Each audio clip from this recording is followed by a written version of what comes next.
Welcome to Knicks Home Court and NBA News. I'm your host. My name is Gregory Armstrong. Julius Randle. Julius Randle. Julius Randle. How that song go? Julius Randle. Yeah. I want to give Julius Randle his flowers right now. Right now. Every time I turn around, I'm seeing hate. Hate. I'm not saying all Knicks fans, nothing like that. And there's a lot to dislike at times, but you cannot ignore the production. So I'm going to get right into talking about Julius Randle and the production he's having and what he's doing so far and how he seems like he's fully healthy, and I also want to talk about, can you win a championship with a player like Julius Randle being your number one or number two? I will get to Jalen Brunson in a different episode, but can you win with Julius Randle playing a prominent role like the number one or number two player on your team? I'm going to address that. So, so in giving the flowers to Julius Randle, the boy is ballin'. That boy good. And I want to take some time to acknowledge a few things. I really want to acknowledge that, I don't know if y'all have been paying attention, but Julius Randle has really been going at other top stars. He just recently went at Cat. He just recently went at him. They were going at it. It was beautiful to watch. He went at Giannis too. Now, Giannis got the better of him the second time around, but the first time he went directly at Giannis' chest. You got to understand, what I'm noticing from Julius Randle that I don't think that y'all are noticing, but what I'm noticing is he thinks of himself as a top NBA player. And the only way to actually prove that you're a top NBA player, top 5, top 10, is to go at the top 5 and top 10. And recently, he's been going at them pretty hard. I think people need to pay attention. Now, everybody want to talk about playoff Julius, playoff Randle. I get it. It's an issue. It's not an issue right now, though. It's not an issue right now. I'm not going to think about that. A lot of times players struggle. They struggle in the playoffs for whatever reason, nerves. It's pressure. A lot of players struggle when it comes to the playoffs, without a doubt. Julius Randle is not immune to it. Last year, I watched, especially in Game 6 against the Heat, man, he was such a willing passer to Jalen Brunson. I mean, the whole team was passing. It was like hot potato. Here you go, Jalen. Here you go, Jalen. And Jalen showed and proved that he's a real one because he was taking the shots. It really was a turnover at the end. We had a chance to win it. He almost did it by himself. So when I first decided to start podcasting again, and I will put up different videos, and when I decided to start talking about the Knicks again, before I did it, I made a prediction. I don't know if you could see it. I made like a bold prediction, and my prediction was that the Knicks will be in the finals this year. And of course, it's crazy. It's people say, "Oh, you're crazy. They'll never be in the finals." But my thing is, if I'm a fan, every year I'm thinking championship. You just got to, especially a team that got to the second round and they would, 2 wins away from the conference finals. And they have improved. And I can guarantee you that sometime during this year, they're going to hit a winning streak. They're going to hit a nice, good winning streak. They're going to go like 15-4 coming up. I see it happening. I see it coming. But back to Julius Randle. We talk about Julius Randle. I want to give my man his flowers because we all give him hell. And I'm going to tell you what's so funny, though, is the truth is a lot of people don't like Julius Randle because they don't like his face. They don't like the way he's scowling and mad. And sometimes it seems like, but his teammates love him. But on the court, what he's doing, what people don't understand with a team, teams get on each other all the time. In practice, they get in each other's face. Because you can do that. Don't every one of us have a best friend where we can call them all kind of names. We can call each other names in the heat of the battle, then we still tight. The thing is, Randle doesn't understand the politics of it. He didn't understand the politics of it at the time. You know what I'm saying? Like on the middle of the court, arguing with your teammates, it's just a bad look. Now, what you're seeing from Randle recently, and it's not because of the RJ trade, what you're seeing is he's starting to smile more on the court. I always tell people, just be likable. There's nothing wrong with being likable because you're up and down in life. If you're likable, when you're down, people still be there to lift you up. If you're not likable, when you're down, people are going to clap. That's just the way it is. It's just how humans are.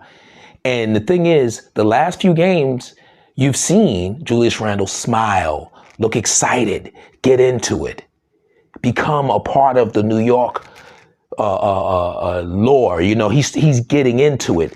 And all I would say is, I'm going to tell you, all the Nick haters or Julius Randle haters or people who find reasons to not like this guy, if he starts to smile more and show a side, I guess he probably shows his friends, the teammates, some of his friends on the team, that side. If he starts to show more of a pleasant side as he's destroying the league, yes, the fans will love him much more. And of course, when we get to the playoffs, he has to perform.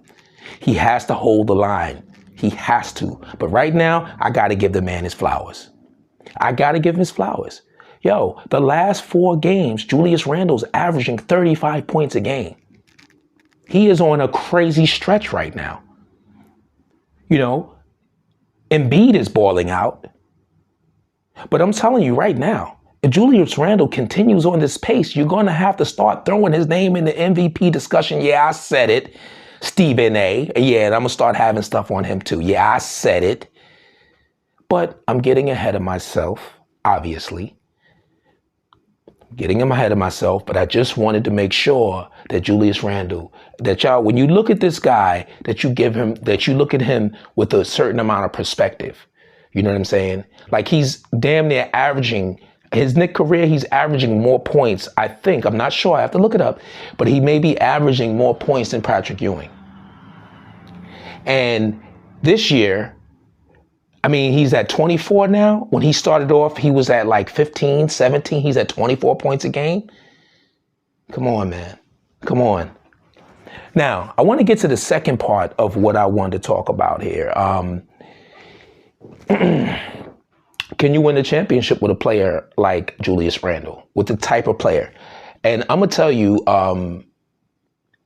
the first thing I look at when it comes to these things is there a player like Julius Randle who has won a championship, you know, or what is his match, right? Can he, because you can't really say win. All you have to do is get there. Like, you can't guarantee a win. It's getting to the championship is all you can ask for. You cannot guarantee a victory in the championship. Too many crazy things happen, right? So the one thing I realized in the past, all right, so when I asked myself this question, and yes, I still play 2K sometimes just for fun, you know, and I actually trade everybody away when I get them. It's so funny. But anyway, the first thing I was thinking about a year ago is that, nah, you can't win the chip with Julius Randle. You got to trade him. You got to trade him. That's what I was thinking. You got to trade him because in that position, if you look at the 4, this is a lot of legendary 4s. And if you look at Giannis, he's also a great defender. If you look at Anthony Davis, also a great defender. If you look at Tim Duncan, great defender. Those power forwards win chips. Those are the kind of power forwards where they're two-way players, where they can shoot, they can score, they can defend, you know, to go along with a center too as well. But then you have somebody like Charles Barkley. That Phoenix team that Charles Barkley was on was loaded. It was a good team. They just ran into the Chicago Bulls. But if you look at that team, they had a dominant point guard, Kevin Johnson. Now, people say, oh, I'm not going to put Kevin Johnson and Jalen Brunson in this. Look at the points, man. I'm sorry. These guys, we're watching these youngsters and they're nice. These kids is good. They're just as good as the people as yesteryear. Yes, even if you think of these guys as legends, these young dudes as legends too. They're becoming legends. They're putting up legendary numbers. And of course, I got to say a caveat. I got to say this. Got to be honest. The NBA has made it a system where there's more scoring. So the numbers will be a little higher. So you can, there's an error there. There's got to be some correction there. But these kids is nice. So anyway, you have Jalen Brunson. You have Kevin Johnson. You have Julius Randle. You have Charles Barkley. Now people say, oh, he's nowhere near on the level of Charles Barkley. No, he's not the rebounder of Charles Barkley. But Charles Barkley wasn't the passer that Julius Randle is. As far as points, it's even. It's literally even. It's even. Right? So, but when you look at the team they put around him, they didn't have a great defensive center. They had a center by committee. They had a great small forward. They had Cedric Sabalas, and then later on they had Richard Dumas. They had Thunder Dan, 3-and-D. Now, he wasn't always 3-and-D, Dan Marley, but they had Thunder Dan, 3-point shooter. Same thing with Sabalas. He was like a scorer, but he could hit the three, but things like that. They built around those two players. Now, when you look at the Knicks, let's look at the Knicks.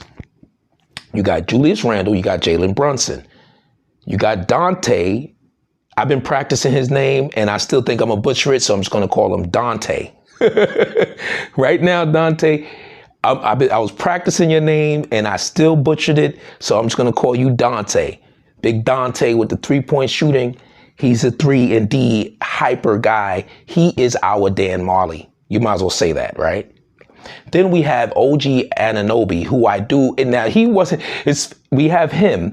We have OG Anunoby, who is a really good defender, because that's what you need when you have a player like Julius Randle, who is I think he's a effort defender. I would never say he's a great defender, but he's an effort defender. Like, he makes an effort. He's not terrible. He doesn't hurt your team. So in other words, if you have really good defenders around him, he could play, he could fit in the team defensive settings. So you got OG Anunoby right next to him. And then next year, of course, but actually I ain't got to talk. Well, hold on, pause, time out. I'm sorry, folks. Let me slow down. I'm a little hype. I'm getting to the flow, but I got to talk about Hardestein. I got to talk about my dude. I got to talk about him because he is filling the role. He's not just filling the role. He is putting up numbers. Can we say that? Are we really thinking about Mitchell Robinson right now? No disrespect. I'm not trying to start any controversy. I would love to have them both. But now we got him and we got Precious coming in the game, and you're starting to see his impact. So what I'm saying is you have to surround a player like Randle with defense. You have to surround a player like Jalen Brunson with defense, right? So you have that. You have the shooters around those two. See, and that's the reason why RJ didn't fit with these teams, because he didn't shoot well enough. And he wasn't good enough offensively to trade one of the other guys. So you had to make a move. There was just not enough room for him to play his game. He wasn't good enough to play his game because he wasn't better than Randle and he's not better than Jalen. So now these guys who are staying in the paint, you might as well call these two guys, they're in the paint all day long. So 3-point shots are going to be open all day long for Dante, for OG. And then when Hart's not a 3-point shooter, but he can hit it. He's another energy guy. And one thing I got to say is this Knicks team is tough. They was already tough, but now they're really tough. This is a tough team. So anyway, in comparing them to the Phoenix Suns, they have a lot of comparable pieces. I do think the Knicks, I'll tell you this, Miles McBride, you got to show some things off the bench.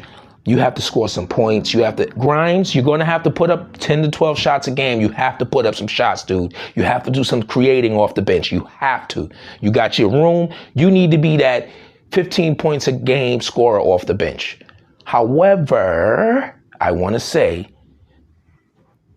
when it comes to the playoffs, your starters matter mostly because they're playing 45 to 48 minutes. The starters playing most of the game. And the Knicks have a really good starting unit right now. A really good starting unit. And I'm going to tell you, I'll put Randle up against most power forwards in this league. He's coming at them. He's not a loss at that position.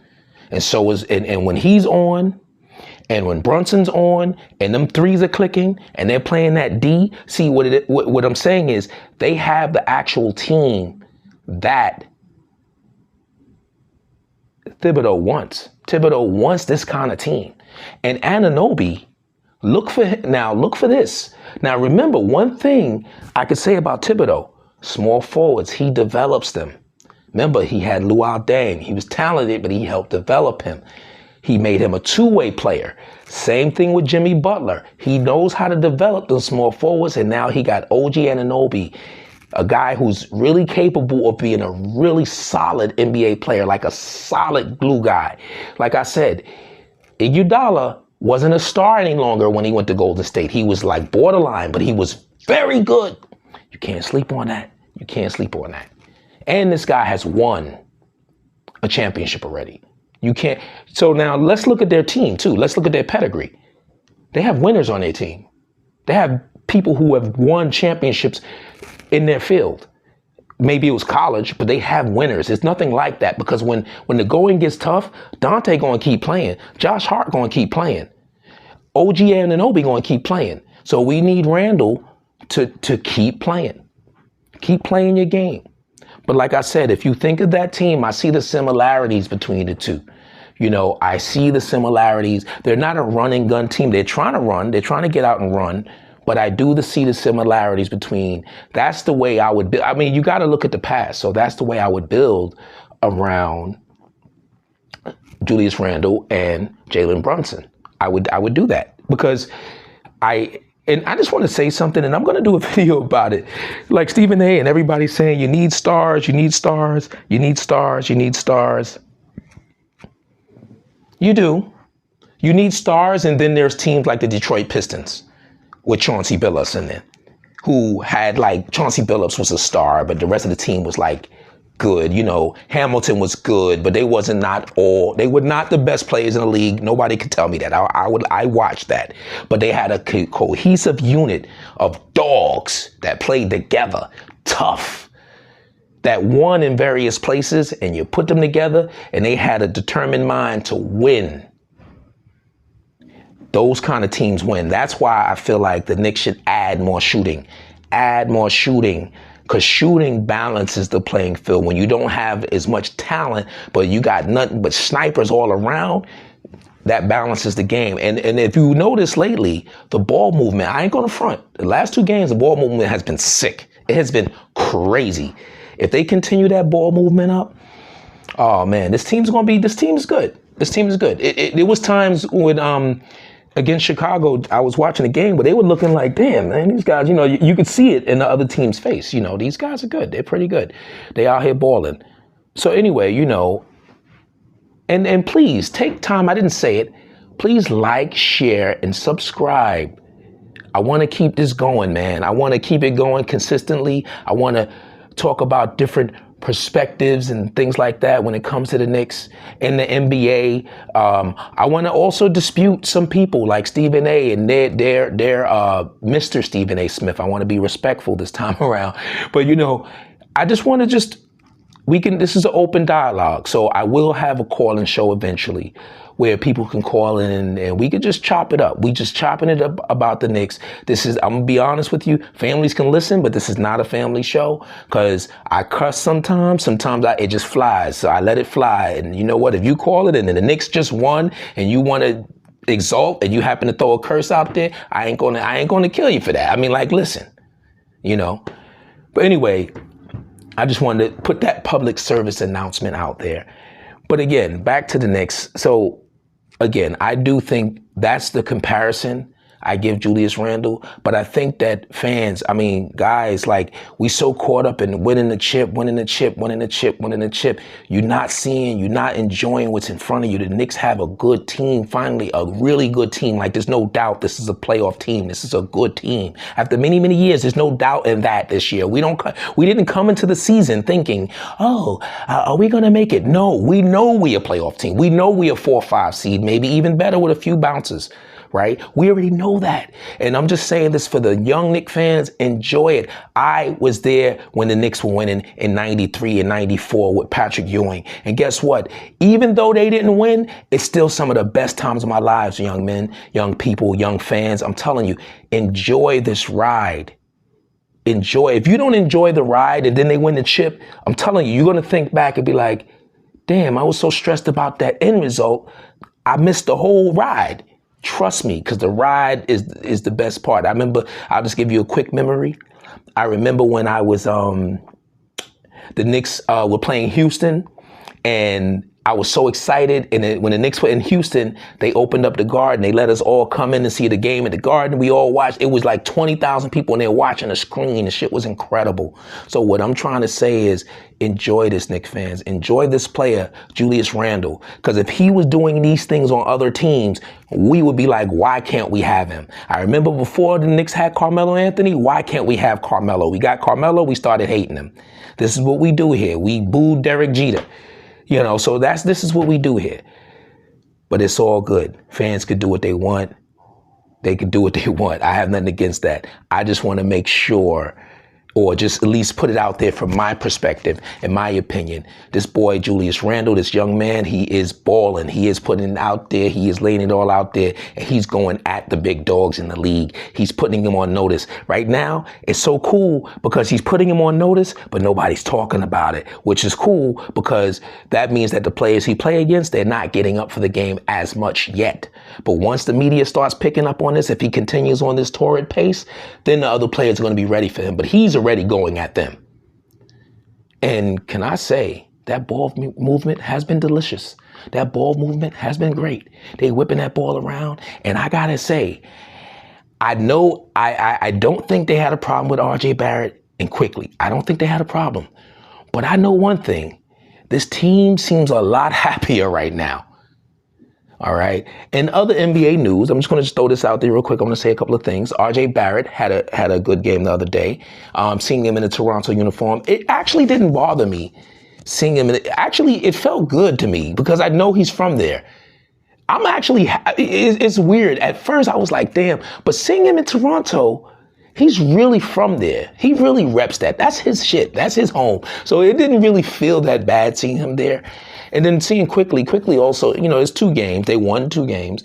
Quickly had a good game. And like I said, I think Quickly has the ability to be a star in this league at least once or twice. He's going to light up the scoreboard. He's going to have those games where he's just hot. Now, we'll see if he's the type of player that affect winning in the long run on his own like this. We will see if he affects winning.